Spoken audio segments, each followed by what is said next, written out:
Ya, bismillahirrahmanirrahim. Assalamualaikum warahmatullahi wabarakatuh. Ya, selamat sore teman. Ya, izin perkenalan. Ya, nama saya adalah Desa Putra. Ya, saya dari UT Surakarta.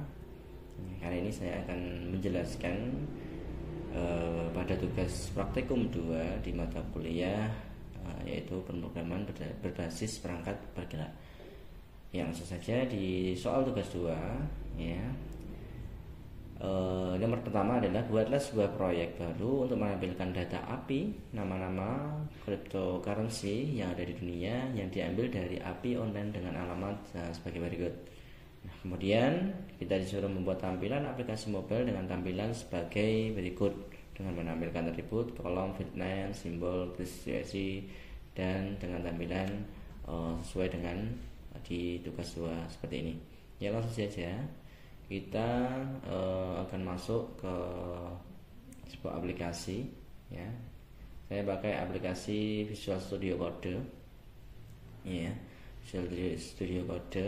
Kemudian langkah pertama yang harus kita buat adalah kita harus membuat sebuah folder. Kita buat folder dulu. Untuk foldernya kami masukkan di sesuai. Nah, di sini karena kemarin tugas satunya kita buat di sini, maka untuk tugas 2-nya juga kita buat di sini agar tidak bingung ya ketika nanti mencari tugasnya. Ya, sudah. Nah, di sini sudah ada tugas 2 ya. Kemudian langkah pertama adalah kita harus menginstal yang namanya Ionic ya. Kita masuk ke PowerShell. Tunggu sebentar. Nah, sudah masuk ke PowerShell, kemudian kita menginstal namanya Ionic. Nah, karena tadi sebelum perekaman ini saya sudah melakukan praktek dan alhamdulillah berhasil, maka ini kami praktekkan sesuai dengan yang sudah kami lakukan tadi.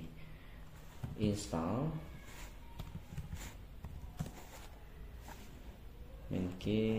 Ionic spesial seperti ini, kemudian kita enter. Nah, tunggu prosesnya sampai selesai ya. Ini lumayan membutuhkan waktu, jadi nanti ketika apabila prosesnya lama nanti kita skip saja untuk videonya agar tidak terlalu lama. Ya, sudah selesai untuk instalasinya. Kemudian selanjutnya adalah kita akan membuat tugas folder di dalam tugas 2. Maka ada folder lagi namanya tugas 2 Crypto dengan mengetikkan Ionic Star ya. Ini artinya adalah kita akan memulai dari Ionicnya dengan membuat sebuah folder baru di tugas 2 Crypto. Nah, seperti ini ya. Dengan tipe foo, karena untuk tipe foo ini adalah tipe yang paling sederhana yang bisa kita buat. Kemudian kita enter, tunggu prosesnya sampai selesai. Dan ini juga membutuhkan waktu yang lumayan. Jadi ketika nanti waktunya terlalu lama, maka kita akan skip saja ya, agar waktunya tidak terlalu lama seperti itu.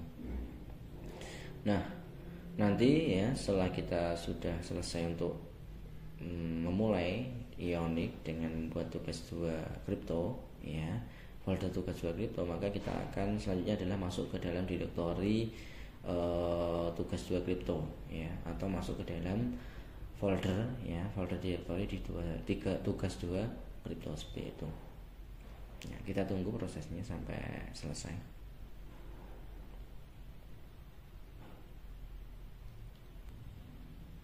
Nah, oke, proses untuk memulai Ionic ini sudah selesai. Apabila kita ada pemberitaan seperti ini, create free Ionic account, ini di no saja ya. Kemudian selanjutnya adalah kita akan masuk ke dalam direktori pada tugas 2 Crypto dengan mengetikkan cd. Nah, seperti ini ya, tugas 2 Crypto. Kita enter. Nah, ini sudah masuk ke dalam direktori tugas 2 Crypto. Langkah selanjutnya adalah kita harus menginstal yang namanya Axios dengan mengetikkan npm install Axios. Nah, seperti ini Kita install, tunggu prosesnya. Mungkin ini hanya beberapa detik saja untuk prosesnya. Nah, setelah selesai menginstal Axios, maka selanjutnya adalah kita akan masuk ke dalam folder tugas 2 ya. Nah, masuk ke LSC, kemudian masuk ke view.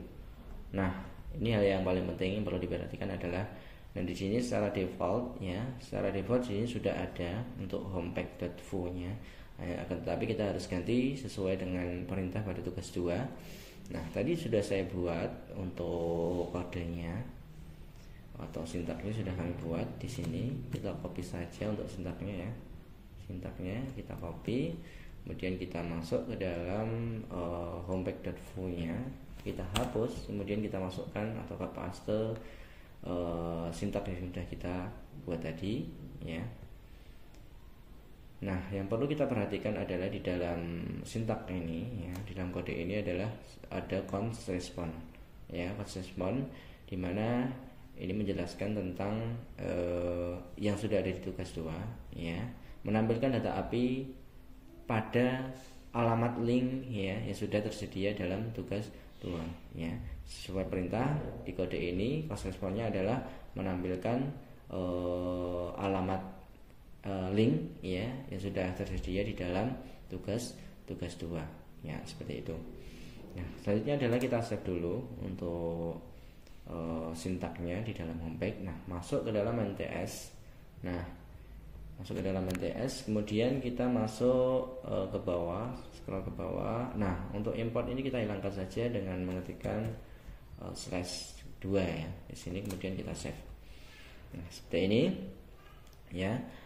Langkah selanjutnya setelah kita save adalah kita akan mencoba ke dalam server ya, Iconic servernya. Nah, nanti secara otomatis ini akan mengelingkan ke dalam browser ya. Kita ketikkan Iconic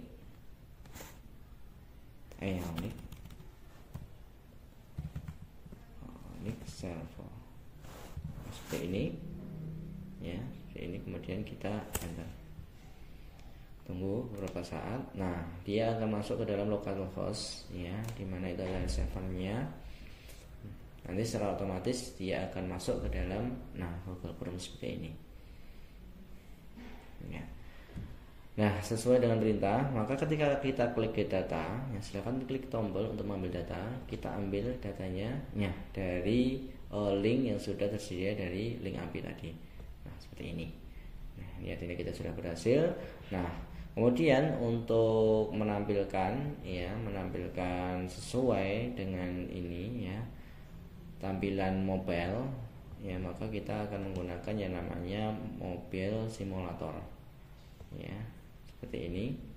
Nah, kemudian ketika kita klik get data, nah dia akan muncul ya, dia akan muncul datanya sesuai dengan data tampilan ya yang ada di dalam tugas 2. Berarti intinya dalam tugas 2 ini kita sudah berhasil mencobanya ya. Oke, mungkin itu tutorial yang dapat saya sampaikan ya. Terima kasih atas perhatiannya, dan apabila ada salah dan kurangnya saya mohon maaf, dan saya mohon saran kritikan dari kami agar bisa menjadi masukan, menjadi bahan evaluasi buat kami. Terima kasih tuan, saya tutup. Assalamualaikum warahmatullahi wabarakatuh.